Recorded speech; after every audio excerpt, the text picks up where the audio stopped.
Imagine a 17-year-old boy sitting silently in a wheelchair, surrounded by 10,000 people. In a massive stadium in North Korea, his crime, he listened to a K-pop song. Within seconds, 3 North Korean soldiers point their machine guns at him and fire. He dies instantly and the crowd claps. Among them is his mother. Tears rolling down her face, but even she claps. Not out of pride, but fear. Fear of what would happen if she didn't. Welcome to North Korea, a country where silence means survival and applause is often forced at gunpoint. The isolated land. North Korea is one of the most isolated countries in the world, with a population of over 26 million. It's bordered by China, Russia, and South Korea, but crossing these borders is nearly impossible. And if you're caught, the punishment is brutal. In 2017, a woman tried escaping with her young son into China. She thought she had finally made it out, but Chinese authorities sent her back. She was tortured and then executed. That's the cost of freedom in North Korea, a song that can kill.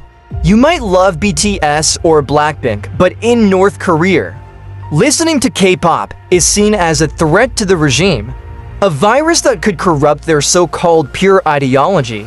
Teenagers have been publicly executed for watching foreign movies or listening to music.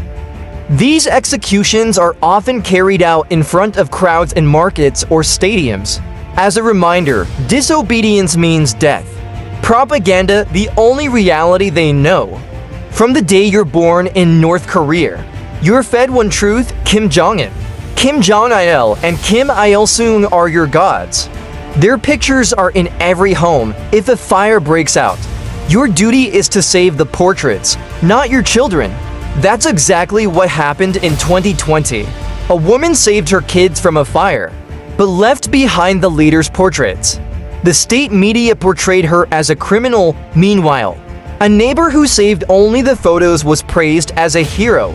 Education or indoctrination? North Korea claims to have a 100% literacy rate. But what good is literacy when you can't read the truth? From school to university, students are taught to worship their leaders. Even in math or science papers, students must write lines like, "Respected leader Kim Il-sung taught me this concept." This is not education. This is systematic brainwashing. Forced military service. After 17 years of controlled education, young men and women are pushed into mandatory military service. For girls, it's until the age of 23. Some women are forced into special units known secretly as the Pleasure Squad, selected to serve top officials, including Kim Jong-un himself. Their role is not defense, but submission. What happens next? We saw how a teenager was executed for listening to music, and how people are taught to fear more than feel. But what happens to those who aren't killed? What is life like for those who survive in the shadows? The average North Korean survives on just 300 grams of food per day, often even less. Many are forced to eat insects, tree roots, or trade goods on the black market just to survive. 1 kilo of rice can cost nearly a month's salary for a government worker. Factory laborers often earn just 50 cents for 30 days of work. Addiction and escape through smoke and drink. In a country where freedom doesn't exist, escape often comes in the form of cigarettes and alcohol. More than half the male population is addicted. Why? Because cigarettes cost just 1 per pack. Since most can't afford store-bought alcohol, people make it illegally at home using potatoes or corn. Even children drink it like a soft drink. The prison camps, hell on earth. There are between 200,000 and 500,000 people locked away in North Korea's secret labor camps. No rights, no justice, just survival. Children, women, and the elderly are forced to work in mines or construction sites from 5 a.m. to midnight. Most die from hunger. Others are tortured or executed for the smallest crimes, like talking in groups of 3 or not reporting someone's escape attempt. Born behind bars. Dong-hyuk, one of the few survivors, was born inside one of these prison camps. He didn't know any country other than North Korea existed. He says, "I saw my mother and brother executed in front of me.